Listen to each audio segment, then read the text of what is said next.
데살로니가전서 5장 14절과 15절 말씀입니다. 데살로니가전서 5장 14절 15절 신약성경 333페이지에 있습니다. 신약성경 333페이지 데살로니가전서 5장 14절 15절 말씀을 우리 한 목소리로 함께 봉독하겠습니다. 시작. 또 형제들아 너희를 권면하노니 게으른 자들을 권계하며 마음이 약한 자들을 격려하고 힘이 없는 자들을 붙들어주며 모든 사람에게 오래 참으라.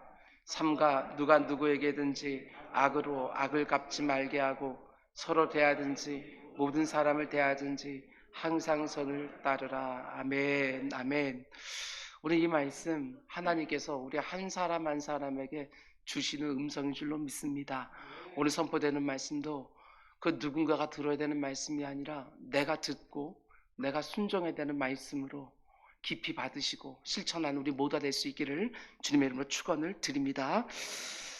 우리는 데살로니가전서 강의 15번째 시간입니다. 앞으로 2번 정도 말씀 전하면 데살로니가전서 말씀을 다 마치리라고 생각이 되어집니다.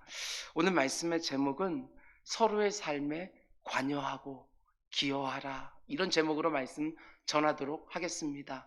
서로의 삶에 관여하고 어떤 식으로든 기여해라, 이런 제목입니다.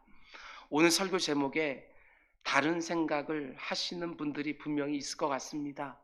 다른 삶에 관여하지 않는 것이 미덕처럼 여겨지는 사회이고, 또 다른 사람의 삶에 관여하다가 오지랖이 넓다고 이런저런 상처를 입은 분들이 있기 때문에 쉽게 동의할 수 없는 설교 제목일 수도 있겠다 생각이 되어집니다. 그러나 교회는 가족 아닙니까? 적어도 가족이라면 당연히 관여할 수밖에 없는 것이고, 그 사랑하는 마음 때문에 어떤 식으로든 기여할 수밖에 없습니다. 그런 차원에서 오늘 말씀을 드리면 되리라고 생각이 되었습니다. 서로의 삶에 관여하고 어떤 식으로든 기여해라. 우리 주님이 다시 오시는 그날을 준비하는 것은 이 땅을 살아가는 성도들의 마땅한 바인데, 그러면 어떤 모습으로 이 땅을 살아가다가 다시 오시는 주님을 맞이해야 될까? 여러 가지 권면을 드릴 수 있을 것 같습니다. 그러나 사도 바울은 데살로니가전서 마지막 장인 5장 뒷부분에서 이렇게 권면합니다. 하나님이 허락하신 관계들에 반드시 충실해야 된다.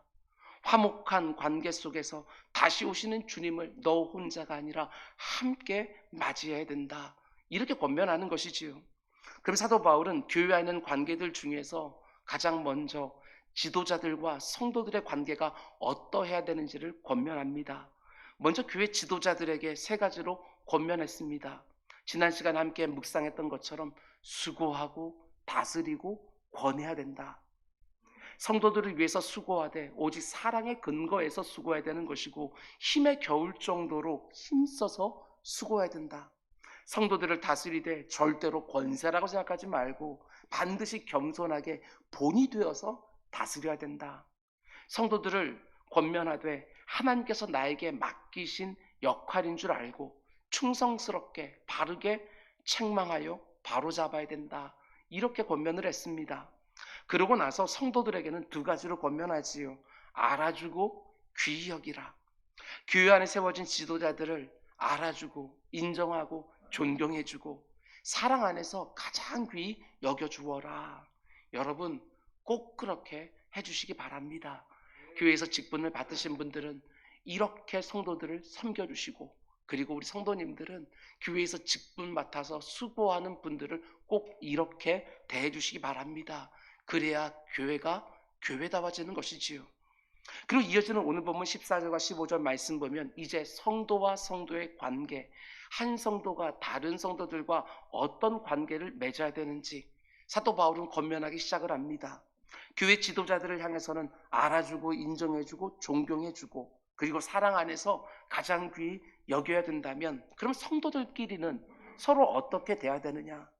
여러분 교회 안에서 다른 성도들 대할 때 반드시 여러분 사람이 어떤 존재인지를 먼저 알고 있어야 사람들을 대하고 섬기다가 당황하거나 낙심하는 법이 없습니다. 여러분, 사람은 몇 마디로 규정될 수 있는 존재가 아닙니다. 굉장히 복잡한 존재이지요.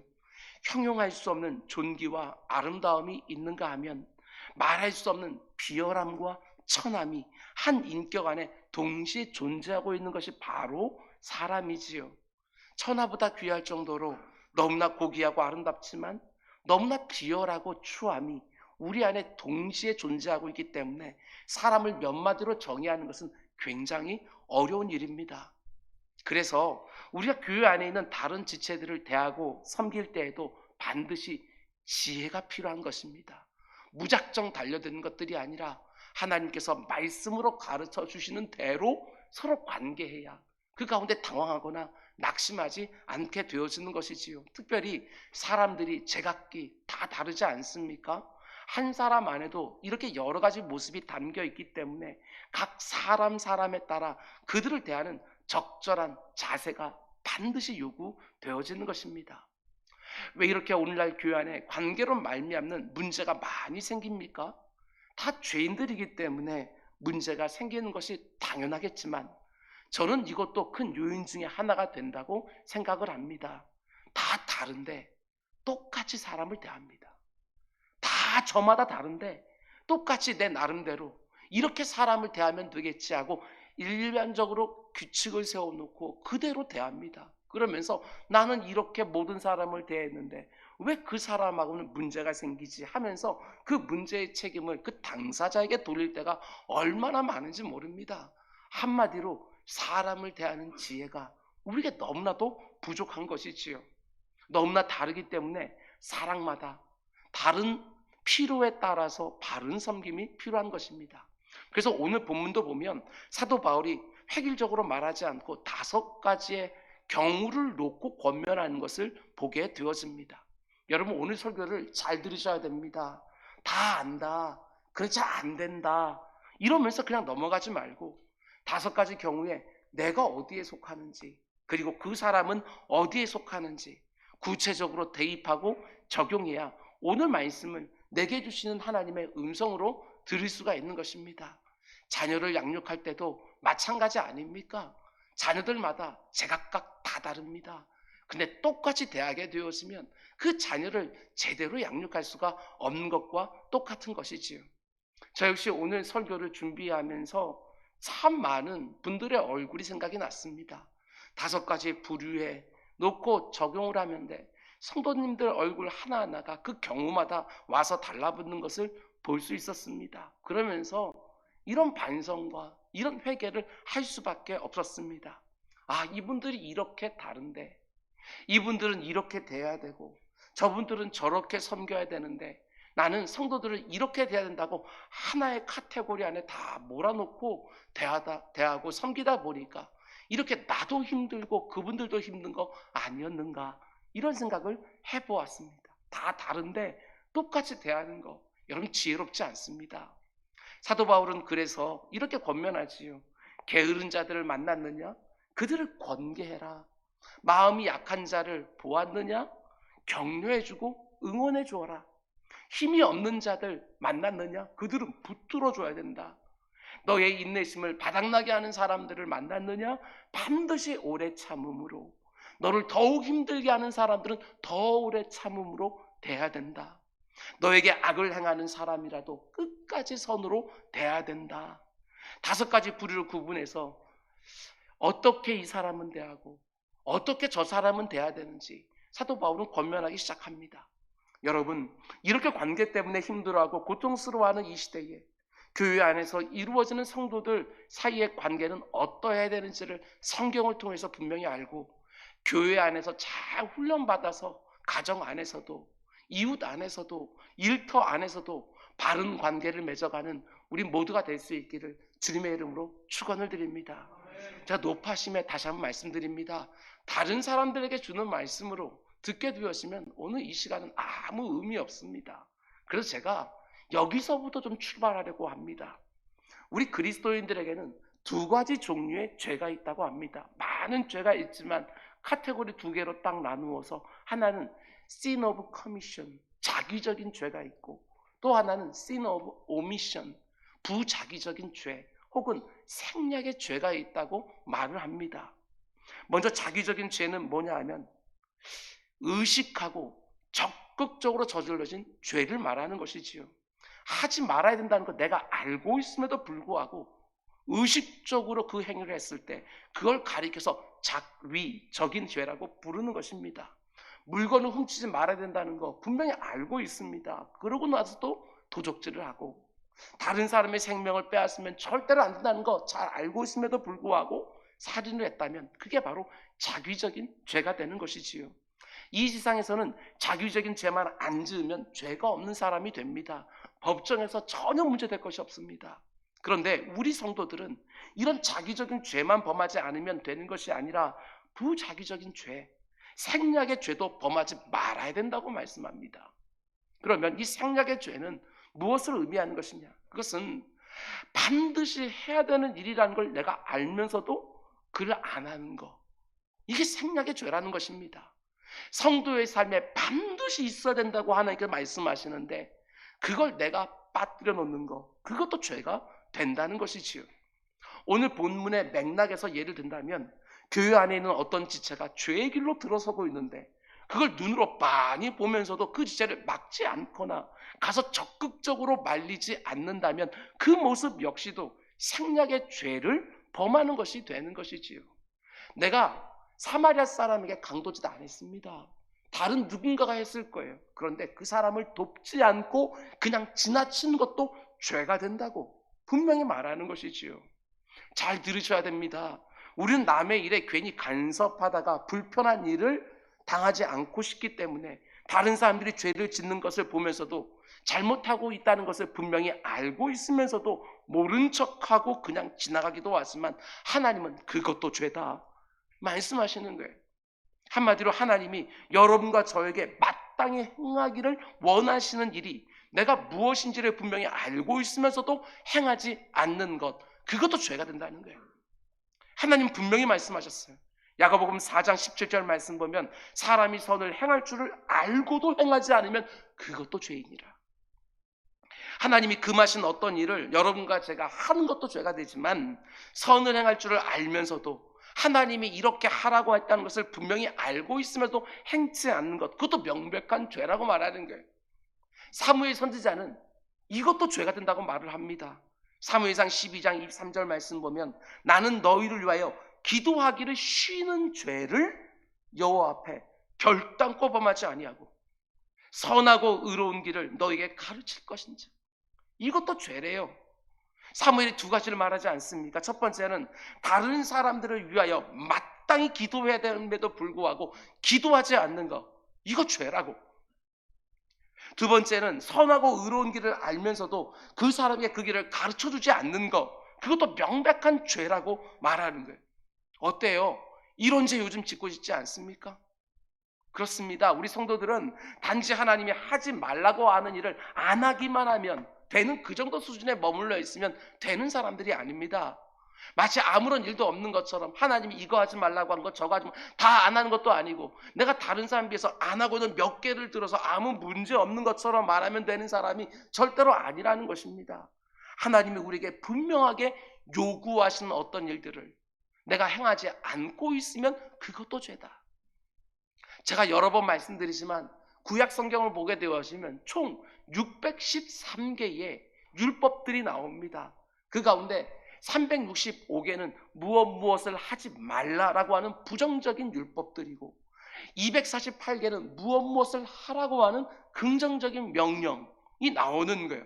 근데 우리는 단지 뭔가를 하지 않기만 하면 내가 제대로 신앙생활을 하고 있는 것처럼 생각할 때가 너무나 많다는 것이죠. 절반을 생략해버리는 거예요. 하라는 것을 하지 않는 것도 명백한 죄라는 것입니다.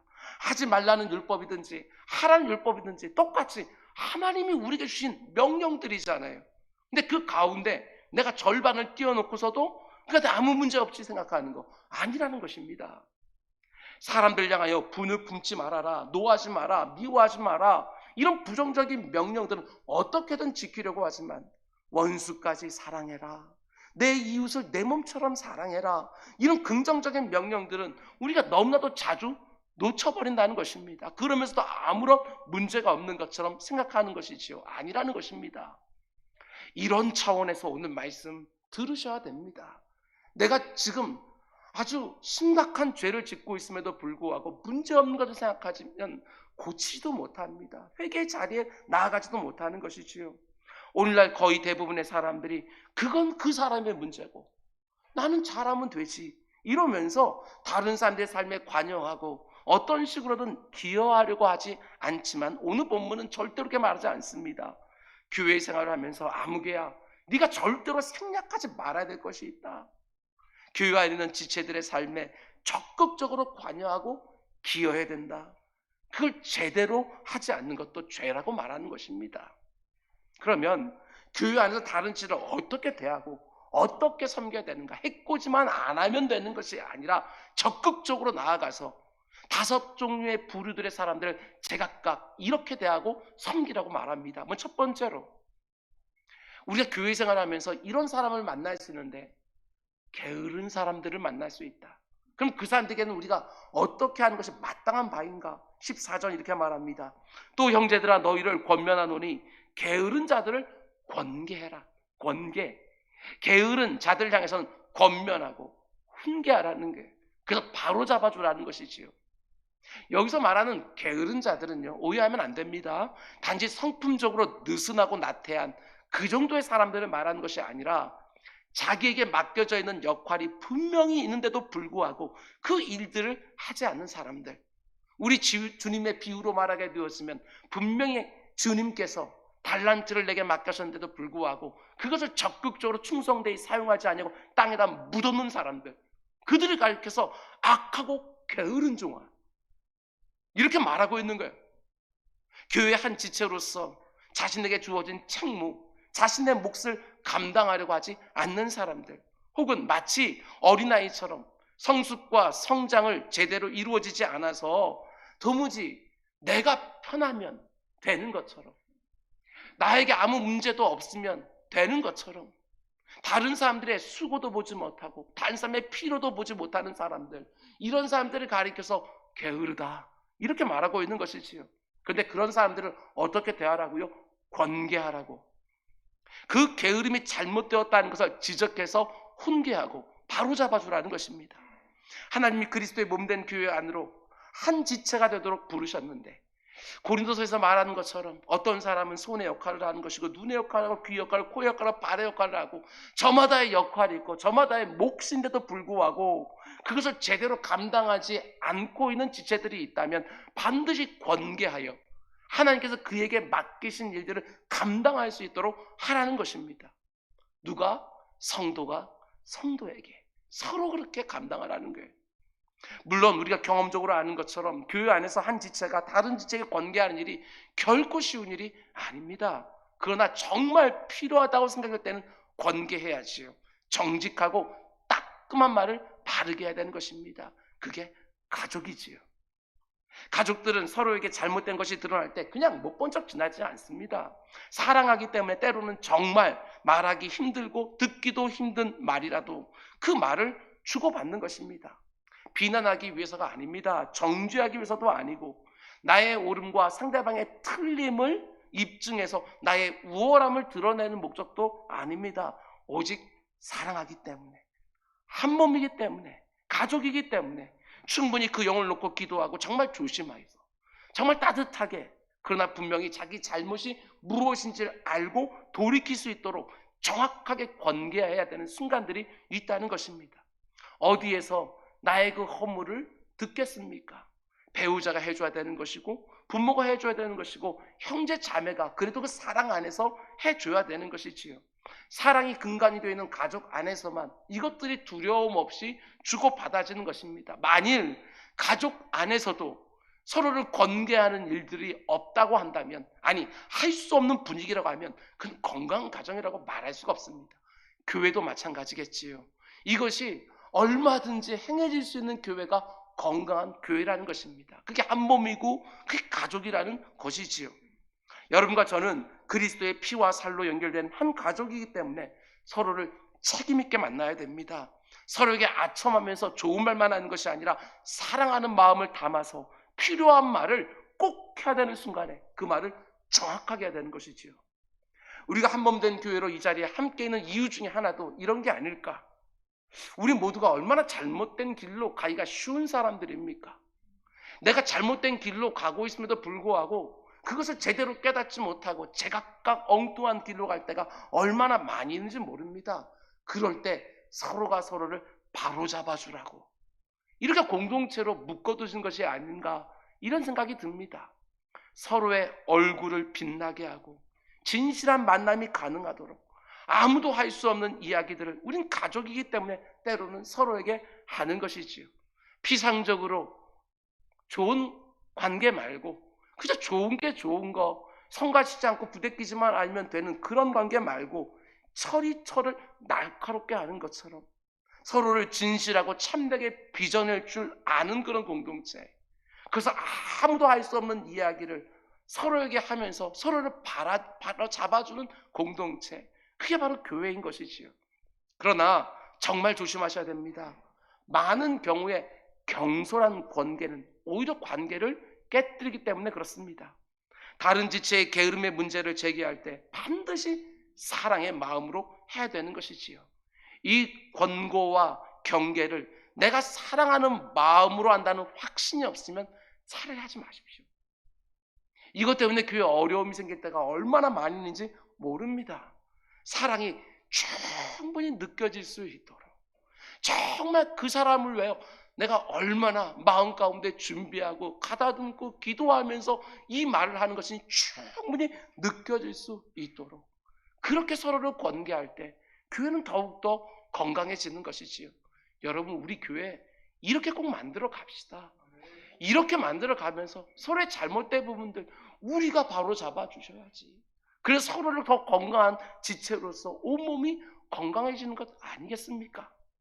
그럼 두 번째로 우리가 이 한몸된 공동체 안에서 또 이런 성도들을 만날 수 있다고 얘기를 합니다. 계속해서 14절 말씀 보면 마음이 약한 자들은 반드시 격려해줘라 이렇게 말을 합니다. 교회 안에 다른 지체들에 비해서 정서적으로 약한 지체들이 분명히 있습니다. 그래서 조금이라도 힘든 환경을 만나면 쉽게 흔들리기도 하고 쉽게 마음을 다치기도 합니다. 위축되기도 하고 예민해서 기복도 심하고 한번 상처를 받으면 참 오래 가기도 합니다. 이런 사람들을 따끔한 말로 권계하면 그 영혼이 다칩니다. 그래서 위로하고 격려해주는 방식으로 그 영혼들을 대하고 섬겨주라는 것이지요. 이게 바로 지혜 아니겠습니까?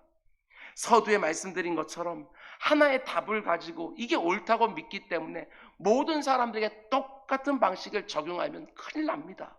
아무리 옳은 것이라도 각자에 맞게 사람을 대하는 것은 사람을 섬기는 너무나 중요한 지혜지요. 천성적으로 마음이 약하고 예민한 사람들에게는 그에 맞도록 위로해주고 격려해주라는 것입니다. 특별히 우리가 살아가는 이 세상을 보면 경쟁을 해서 살아남아야 된다고 늘 가르칩니다.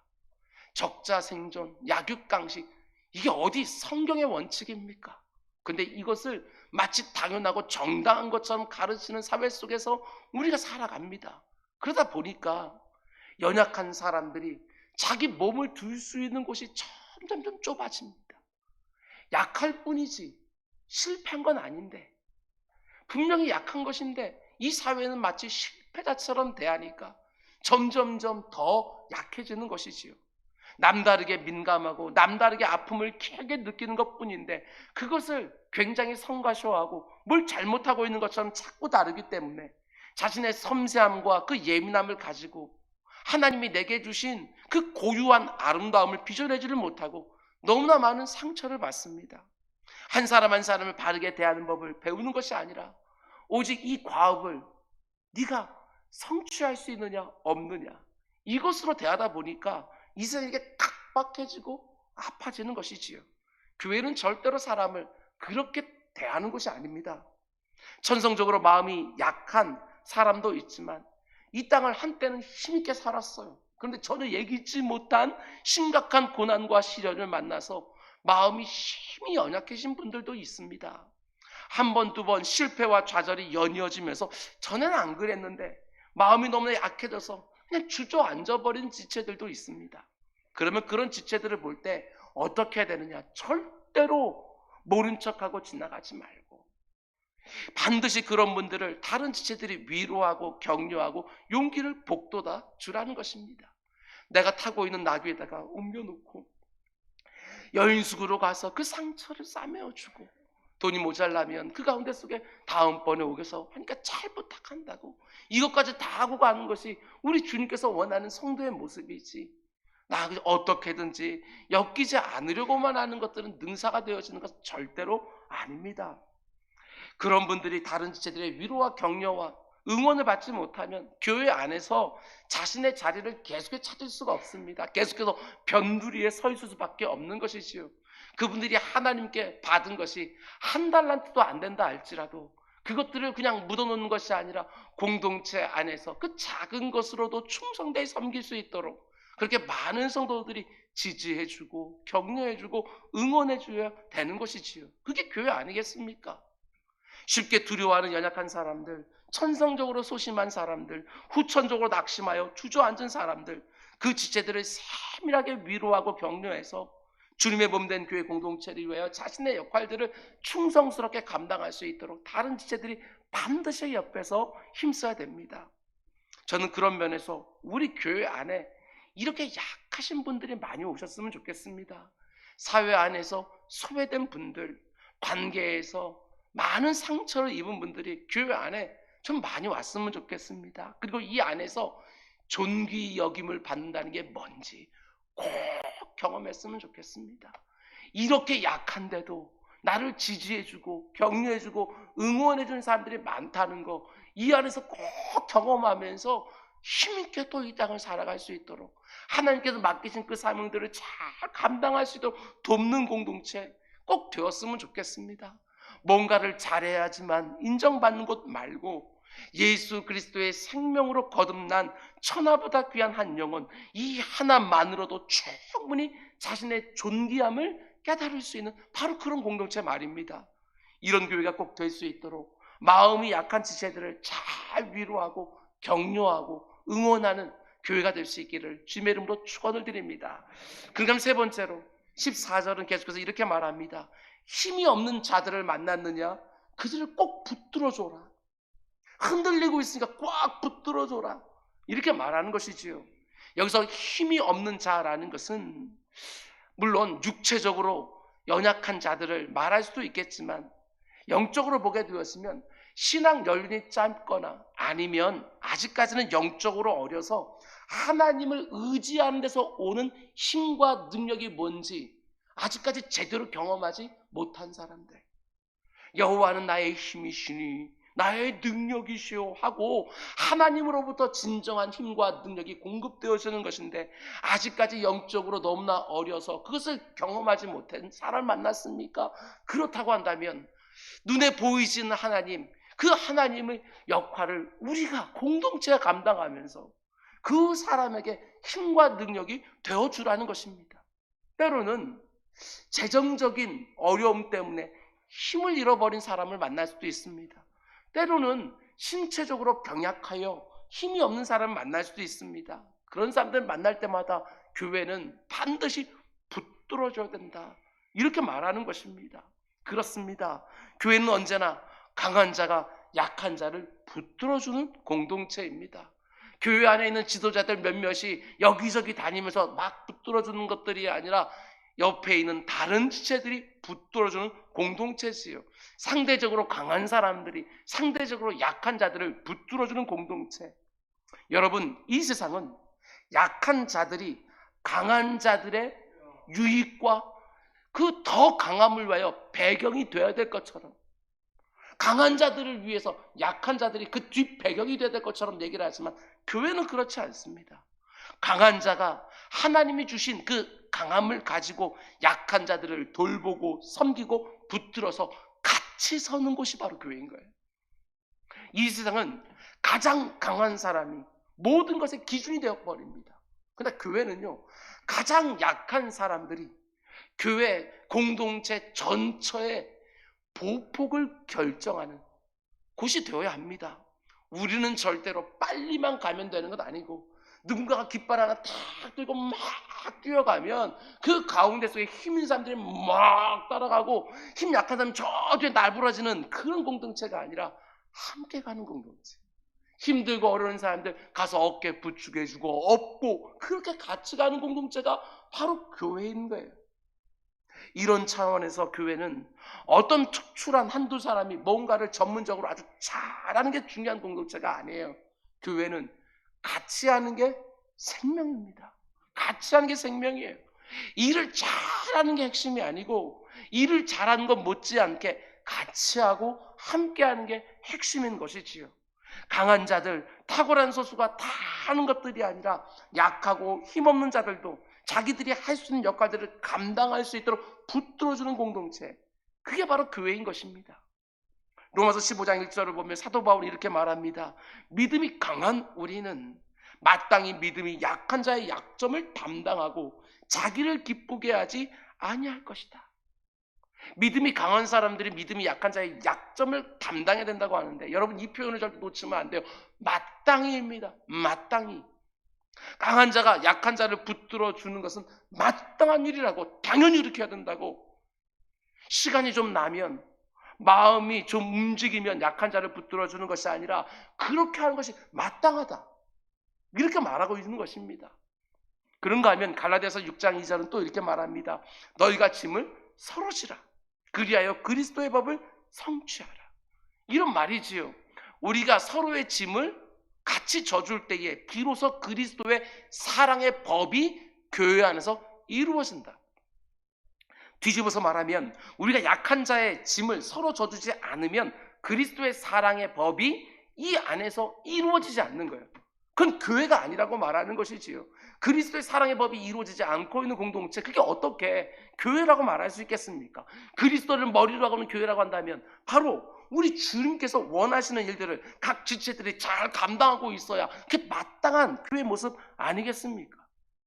지금 내 주변을 하나님의 마음으로 좀 돌아보면 힘들고 지쳐서 탈진한 사람들을 어렵지 않게 발견할 수 있습니다.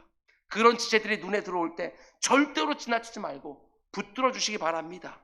그 지체들의 약한 부분을 감당해주고 그 어깨에 무거운 짐도 좀 나눠주시기 바랍니다.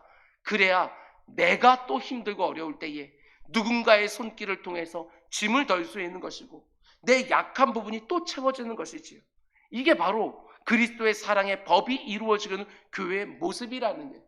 이 그림을 한번 상상해 보시기 바랍니다. 정말 같이 건강하는데 그 가운데 누군가가 인생에 어떤 문제가 많아서 심각하게 약해서 흔들리고 있습니까? 주저앉아 있습니까? 그러면 상대적으로 강한 사람들이 막 달려붙어서 그 가운데 속에 좀 힘이 날 수 있도록 그 가운데 다리도 주물러주고 그 가운데 부축도 좀 해주고 같이 걸어가는 그런 공동체의 모습 말입니다. 그게 바로 교회의 모습인 것이지요. 여러분, 우리 주님 이 땅에 오셨을 때 다른 지체들은 다 나가 떨어져 있고 나 혼자 쌩쌩하게 살아서 그분을 맞이하면 주님이 과연 기뻐하시겠습니까? 잘했다고 말씀해 주시겠습니까? 나 혼자 그 어떤 흔들림도 없이 신앙생활 잘하고 있다가 주님 만난다고 해서 과연 우리 주님이 나에게 잘했다고 칭찬해 주시겠냐고요? 절대로 아닙니다. 연약한 자의 약한 부분을 대신 감당하고 인생의 무거운 짐을 내 어깨에 조금이라도 나눠지면서 그 누구도 주저앉지 아니하고 힘껏 붙들어서 다시 오시는 주님을 함께 맞이할 수 있는 우리 모두가 될 수 있기를 주님의 이름으로 축원을 드립니다. 여러분, 그런데 우리가 다른 지체를 대하고 섬길 때 너무나 중요한 하나의 원리가 있습니다. 앞에 있는 세 가지도 너무나도 중요하지만 이 세 가지는요, 다 이거 네 번째 이게 있어야 다 모든 것이 빛을 보게 되어지는 것이지요. 때로는 정확하게 권계해야 됩니다. 때로는 격려해줘야 되고 또 때로는 붙들어줘야 되지만 이 네 번째가 없으면 열매가 맺히질 않습니다. 사도 바울이 이렇게 권면하지요. 14절 뒷부분 보면 모든 사람에게 어떻게 하라고요? 오래 참아야 된다. 오래. 교회 안에서 다른 지체를 대할 때 우리가 꼭 기억해야 되는 것은 다른 지체를 대하여 오래 참지 못하면 제대로 섬길 수도 없고 온전히 사랑할 수도 없습니다. 특별히 어떤 사람들에게 우리가 오래 참아야 되느냐? 나의 인내심을 바닥나게 하는 사람들에 대하여 더욱 오래 참아야 되는 것이지.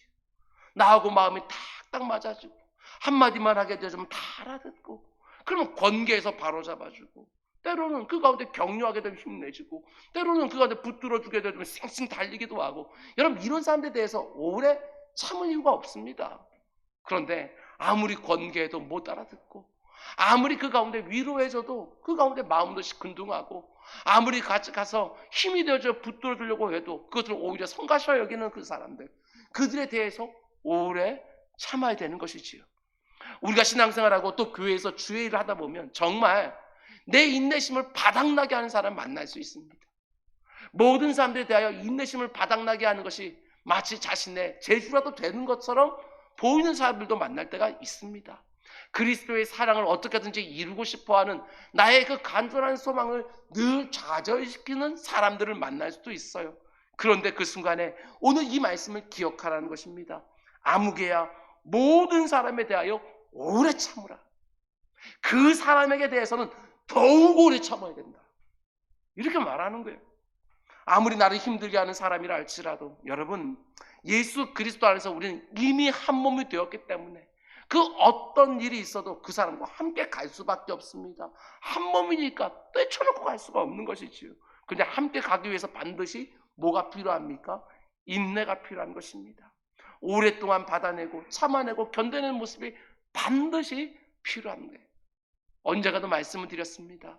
목회하면서 제가 가장 하나님께 감사하게 배운 것은 하나는 무엇이냐면 인내를 배운다는 것입니다. 인내. 아무리 탁월한 담임 목사가 교회를 지도한다 할지라도 오래 참음이 없으면 수많은 사람을 다칠 것입니다.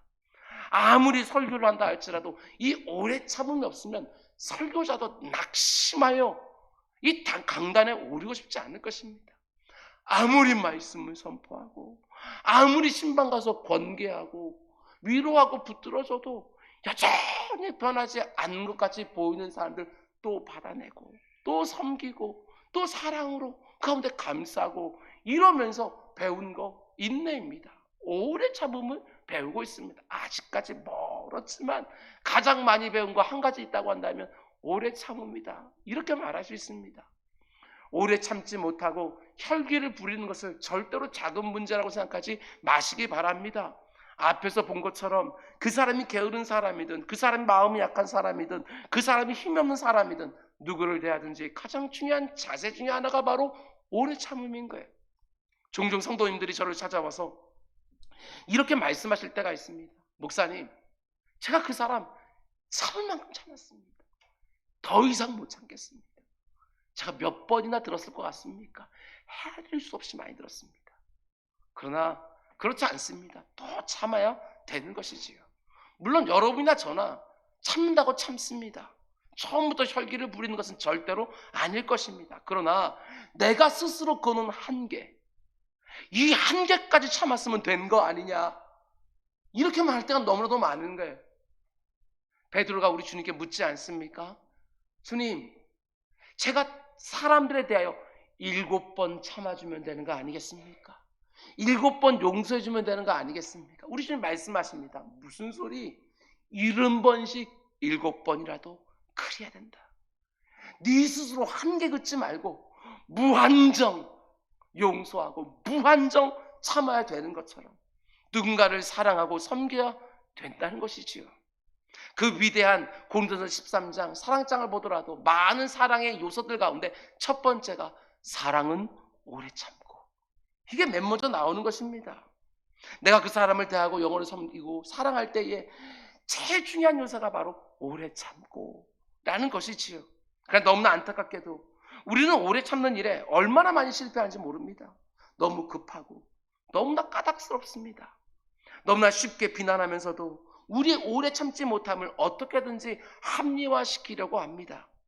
나를 향하여 그러나 끝없이 참아주시는 그 하나님을 닮아가고 있다면, 나를 늘 받아주시는, 있는 모습 그대로 늘 받아주시는 그 주님의 사랑이 뭔지 점점 더 경험하면 경험할수록 내가 스스로 그어놓은 그 한계라는 것이 얼마나 무의미한 것인가를 깨닫게 되었습니다.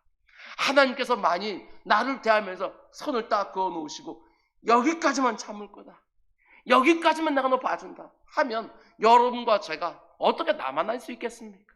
하나님께서 늘 잘못됐다고 하면 또 용서해주고, 똑같은 잘못을 또 한다 할지라도 또 받아주시고, 또 아무 일 없던 것처럼 또 새롭게 관계를 시작해주시고, 그러니까 오늘까지 여기 온 것이지. 예수 그리스도의 장성한 분량까지 자라나기를 원한다, 이렇게 말하는 것이 무슨 추상적인 것처럼, 하나님과 나와의 관계는 그렇게 되기를 원하면서도 내가 다른 사람들을 대할 때는 전혀 그렇게 대하려고 노력하지 않고 있다고 한다면 그게 얼마나 엉터리 중에 엉터리겠습니까? 아무리 여러 번 실패하고 아무리 여러 번 넘어진다 할지라도 계속 오래 찾는 방향으로 가는 거예요. 그 누구를 향해서도 너는 안 돼, 이렇게 말하지 아니하고 정말 사람들을 중심에서부터 받아주고 기다리면서 사랑하고 소중히 여기는 것이지요. 힘들다는 것 압니다. 그래서 우리 기도의 자리에 나아가는 것 아니겠습니까? 내 능력, 내 의지로 안 되니까 하나님, 내 능력 허락하여 주시고 내 의지도 주장하여 주셔서 또 받게 해주십시오. 또 한 곱이 넘어가게 해주십시오. 그러면서 오래 참는 것을 배우면서 성숙해져 가는 것이지요. 요즘 우리 교회 안에서 결혼하는 청년들이 참 많이 있습니다. 서로 몰랐던, 정말 그렇게 오랜 시간을 따로따로 흩어졌던, 살았던 그 남자와 여자가 만나서 결혼을 하고 한 가정을 이룰 때 얼마나 많이 부딪히는지 모릅니다. 성경은 결혼을 가리켜서 두 사람이 한 사람이 되는, 한 몸이 되는 거라고 말을 합니다. 근데 이게 얼마나 어려운지 모르겠어요. 결혼을 해서 서로 일정한 거리를 두고 각자가 성가시지 않을 정도로만 받아주게 되어지면 그게 한 몸이겠습니까? 아무리 부대끼는 게 많아도 그 가운데 한 몸대를 깨뜨리지 않으려고, 하나님께서 짝지어 주신 거 내가 깨뜨리지 않으려고 참고 견디고 기다려주고 바라고 또 사랑해주고, 그게 부부의 한 몸이라는 거 아니겠어요? 교회는 말할 것도 없는 거예요. 교회도 우리가 구원받을 때 하나님께서 우리를 입양하여 자신의 권속으로 두셨습니다. 한 가족이라고 말하지요. 예수 그리스도를 머리로 하는 한 몸이라고 말하는 것입니다. 결혼하고 똑같은 거예요. 그런데 부부가 그 세상에서 딱 한 사람하고 같이 사는 것도 그렇게 부대끼는 것들이 많은데 어떻게 교회 안에서 함께 한 몸을 이루는데 부대끼는 것이 없겠습니까? 그게 이상한 것이 절대로 아니라는 사실입니다. 어떤 분들은 교회 안에 생기는 불편한 관계 때문에 다른 교회로 옮겨갑니다. 다른 몸으로 붙으려고 하는 것이지요. 그런데 어떻습니까? 나는 한동안 잘 옮겼다고 생각을 했는데 시간이 조금 지나 보니까 똑같은 문제가 그 교회 안에서도 벌어집니다. 때로는 내가 피해온 사람보다 훨씬 더 강력한 사람들을 만나기도 합니다. 여러분, 이 교회 안에 있는 사람들이 그 교회 가면 없을 것 같습니까? 똑같은 성향의 사람들을 만나게 되어집니다. 내 인내심을 흔드는 사람들은 교회 안에도 있고 가정 안에도 있고 이웃들 가운데도, 일터 가운데도 어디서나 우리는 만나게 되어지는 것입니다. 내가 더 커지는 방법밖에 없습니다.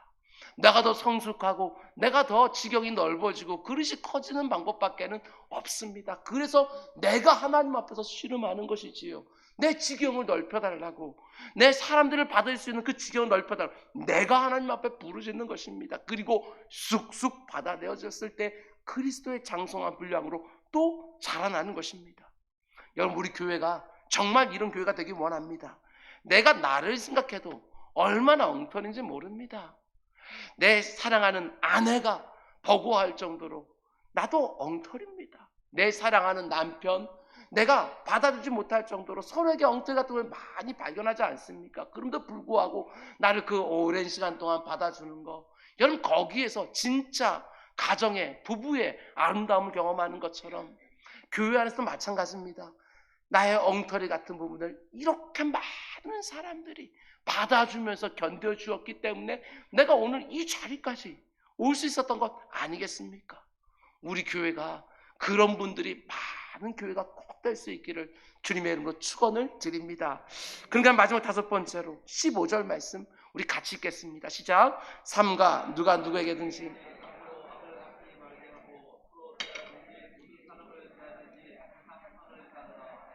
아멘. 하나님 말씀 맞습니까? 그럼 아멘으로 받으십니까? 혹시 이것과 반하는 죄를 짓고 있지 않습니까? 점검해 보셔야 돼요. 다른 사람들이 주는 말씀이 아니라 오늘 내가 짓고 있는 죄를 아주 정확하게 꼬집고 있으니까. 저도 그러고 여러분도 그러고 이 죄를 짓고 있으니까. 앞에 있는 네 가지 아무리 잘하는 것처럼 보인다 할지라도 여기에 다 걸려 넘어질 때가 얼마나 많은지 몰라요. 관계 때문에 저를 찾아와서 상담하는 분들이 종종 있습니다. 그런데 저한테 상담하시는 분들 단 한 분도 속 시원히 돌아가지 못했을 것입니다. 제가 그분들 와서 상담을 하게 되었으면 그분들이 얼마나 힘들었으면 저한테까지 와서 하소연하는지 여러분 분명히 느껴집니다. 그 사람이 얼마나 힘들게 했는지, 이 사람이 이렇게 마음이 상해서 저를 찾아온 거 다 느낄 수 있습니다. 근데 제가 누구를 찾아와서 아무리 그 사람이 한 해코지가 힘들다 할지라도 제가 그 사람 같이 욕해준 적이 없어요. 절대로 그렇게 하지 않습니다. 같이 욕해주는 게 아니라 그분을 더 강하게 만들려고 애랬습니다. 그분들이 그 사람까지도 받아낼 수 있도록 이렇게 사람이 되었으니 나도 이렇게 대하는 게 정당하지 않습니까? 라고 이렇게 말할 때 아니라고, 그거 정당한 거 아니라고. 무엇이 하나님께서 그 집사님에게 앞에서 상담하고 있는 그 집사님에게 원하시는 게 무엇인지 그거 분별해서 말하려고 하지 그 자리에 없는 누군가에 대해서 말하려고 하지 않습니다. 그건 아무 소용이 없습니다. 여러분, 이 세상의 원칙은 받은 만큼 돌려주는 게 원칙이지. 내가 해코지를 당했으면 그것도 받은 만큼, 누군가에게 덕을 입었으면 그 입은 덕만큼, 그 정도만 해도 잘하는 사람인 것처럼 생각을 합니다. 근데 성경은 그렇게 말하지 않습니다. 직접 원수 갖지 말라고, 직접 보복하지 말라고, 그 모든 것들은 하나님의 진노하심에 맡겨놓고 너는 그 사람 사랑하기만 하라고. 저는 이렇게 묵상을 했습니다. 그 사람이 너를 어떻게 대하는지 그 사람의 반응에 따라 네 반응도 결정하려고 하지 말고 너는 네 할 도리만 해, 이거요. 담임 목사로서 뭘 어떻게 해야 되는지 네 할 도리만 해. 그 사람이 너에게 했던 것들에 대해서 그거 묵상하려고 하지 말고 목사는 어떻게 해, 그 네 할 도리만 해, 이것만 생각이 되었어요. 이렇게 말씀이 되어지는 거예요. 얼마나 많은 사람들이 상대방에 따라 나의 반응을 맡겨놓을 때가 얼마나 많은지 몰라요. 아니요, 하나님이 내게 하라고 하는 것, 난 그거 하는 거예요. 여러분 잘 새겨 놓으셔야 됩니다. 악을 악으로 갚지 않는 것만은 정말 대단한 일이지만 성경은 한 걸 더 나아가서 베드로 사도는 이렇게 말합니다. 악을 악으로 갚지 말라고, 욕을 욕으로 갚지 말라고 도리어 복을 빌어주라고, 이를 위하여 너희가 부름을 입었다고, 이렇게 권면한 걸 보게 되었습니다. 악을 악으로, 욕을 욕으로 갚지 말고 도리어 복을 빌어주고, 이를 위해서 우리가 하나님께 부름받았노라고. 그런데 이 말을 하고 있는 사람이 누구라고요? 베드로라는 사실이 놀랍습니다. 대제사장의 그 군솔들과 하솔들과 로마 군병들이 우리 주님 횃불과 몽치를 들고 잡으러 왔을 때 베드로가 흥분하여 주님 지키겠다고 칼을 휘둡니다. 그러다가 말고라는 종의 귀를 잘라버리지요. 우리 주님께서 말씀하십니다. 칼을 집에 토로 넣어라. 내가 원하기만 하면 하늘에 있는 저 천군 천사 다 동원해서 이들을 다 어찌하지 못하겠느냐. 그런 방식으로 하나님의 뜻이 이루어지는 것이 아니라고 말씀하는 것이지요. 당한 대로 더 갚아주고, 내가 더 힘이 있으면 더 많이 갚아주고, 그래서 꼼짝하지 못하게 해주고, 이게 하나님의 뜻을 이루는 방법이 절대로 아니라고. 그랬던 베드로가 오늘 뭐라고 얘기합니까? 악을 악으로, 욕을 욕으로 갚지 말고 도리어 그들을 위해서 복을 빌어주라고. 이게 어떤 일이 벌어진 것입니까? 세월이 흐르면 흐를수록 베드로가 주님을 더 많이 닮게 된 것이지요. 우리 주님 십자가 달려 죽으실 때 자기 앞에서 악을 행하고 욕을 퍼붓는 그 사람들을 위해서 기도하셨습니다. 아버지 하나님, 저들이 하는 일이 뭔지를 알지는 못합니다. 저들을 용서해 주십시오. 오히려 그들을 위하여 우리 주님 기도하셨습니다. 저들에게 천벌 내려주십시오 하고 기도하신 것이 아니라 하나님 저들을 꼭 구원해 주십시오 하고 마지막까지 사랑으로 기도하신 것이지요.